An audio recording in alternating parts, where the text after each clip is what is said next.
One by one, they return. Hundreds per day, thousands per month. These people are crossing the border from Pakistan to Afghanistan, some in trucks laden with household goods and extended family, some bringing only what they can carry. Among the throng comes Zaitun with her 3 sons, orphans under Afghanistan's definition of the term, because their father is dead. He was killed 4 years ago by a suicide bomber while at his vegetable stand in a market in Peshawar, Pakistan.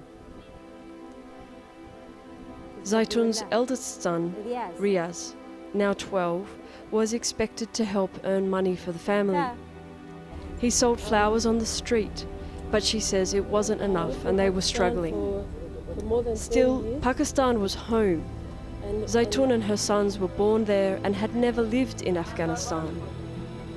But just like the 600,000 others who left Pakistan for Afghanistan in 2016, life had simply become untenable.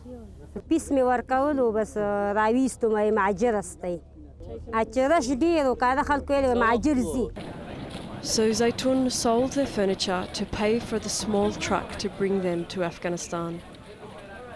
Humanitarian groups say the number of returnees in 2017 are on track to reach the same levels of 2016, if not more.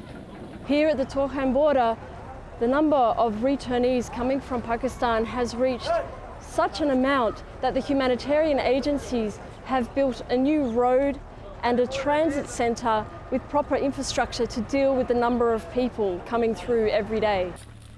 The IOM, the United Nations agency dealing with undocumented returnees like Zaitun, has set up the first checkpoint some 50 metres from the Torkham border crossing.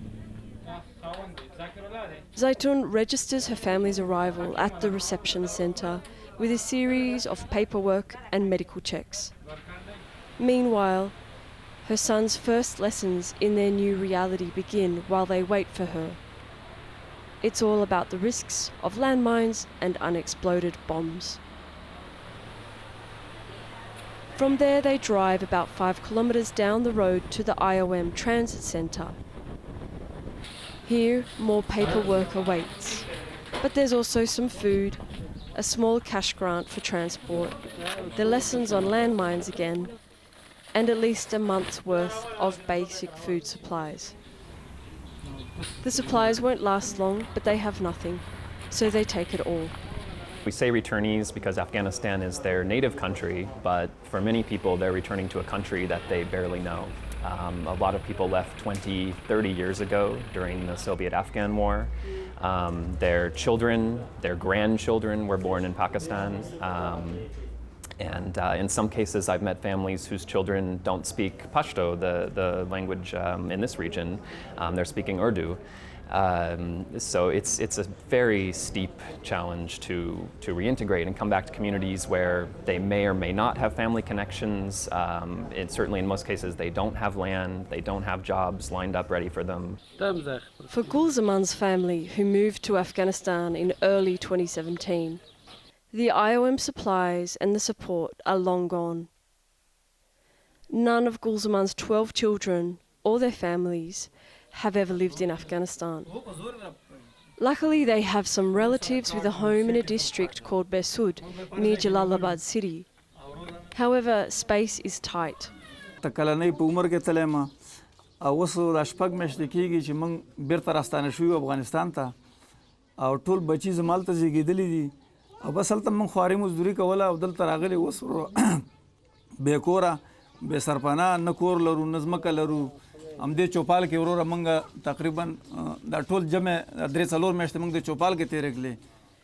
Gulzaman says he decided to bring his family to Afghanistan after he was fired from his brickmaking job for being an Afghan refugee, and they were no longer able to move around freely. He worries about his children's interrupted education and the utter uncertainty of their future. The district Besud is not a thriving place. It can sustain the families who built it, but there's not much for an influx of returnees. Nevertheless, Gulzaman is defiant about his decision to return.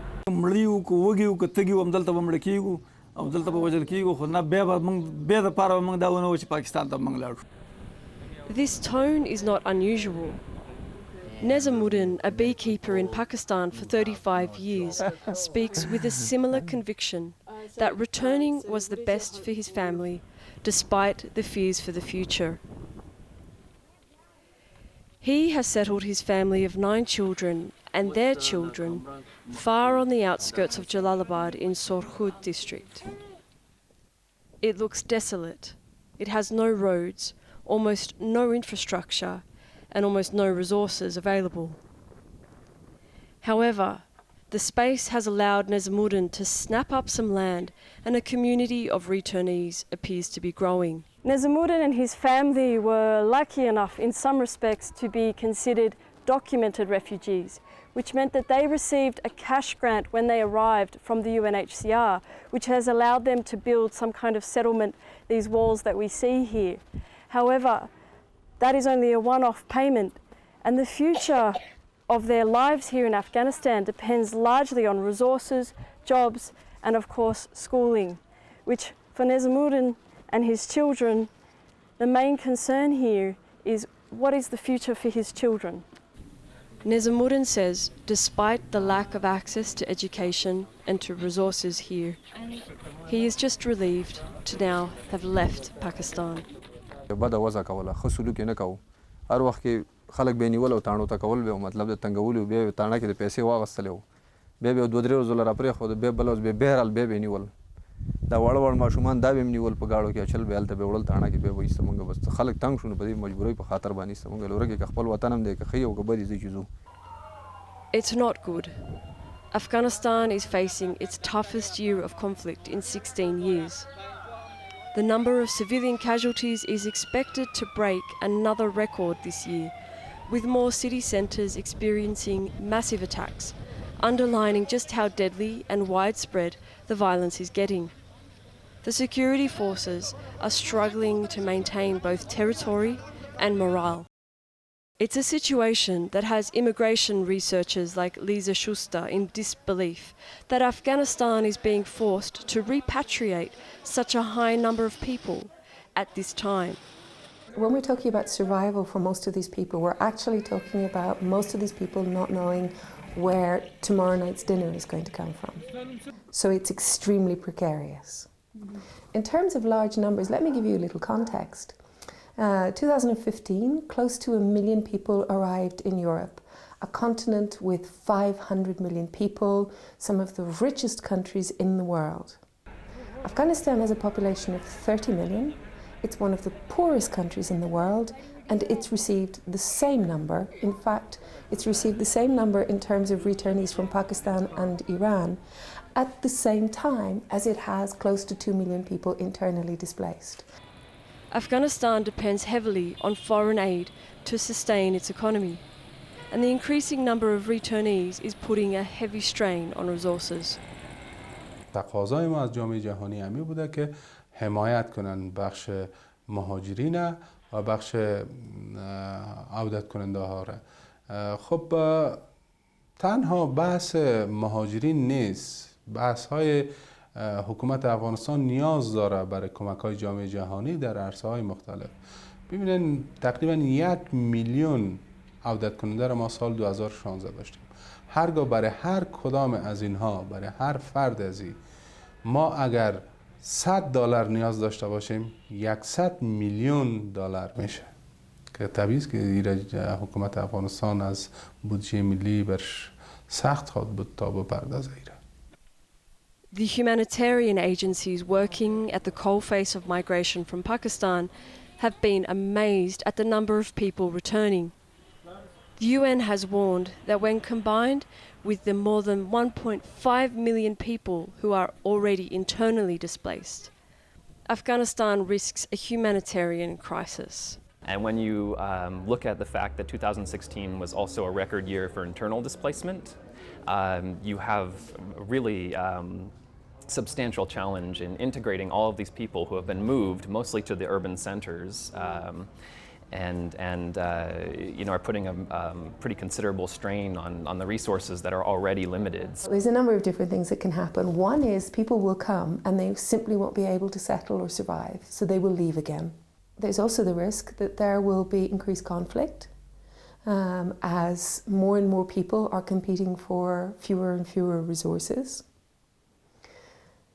I'm not a security expert, but I don't think it takes an expert to realize that the insurgents, including the Taliban, will be more than ready to profit from this, because if you have young men with no other source of income, whether they like it or not, the insurgency becomes not an attractive but an inevitable source of income.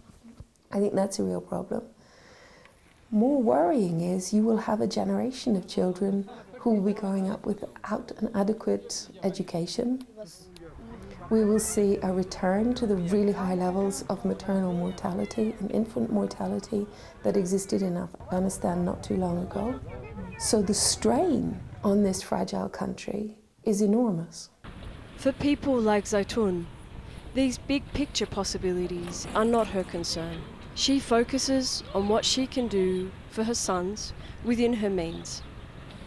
At least one positive amid her tears: they are going to stay with relatives instead of a refugee camp. And another positive: they still have a sense of humour.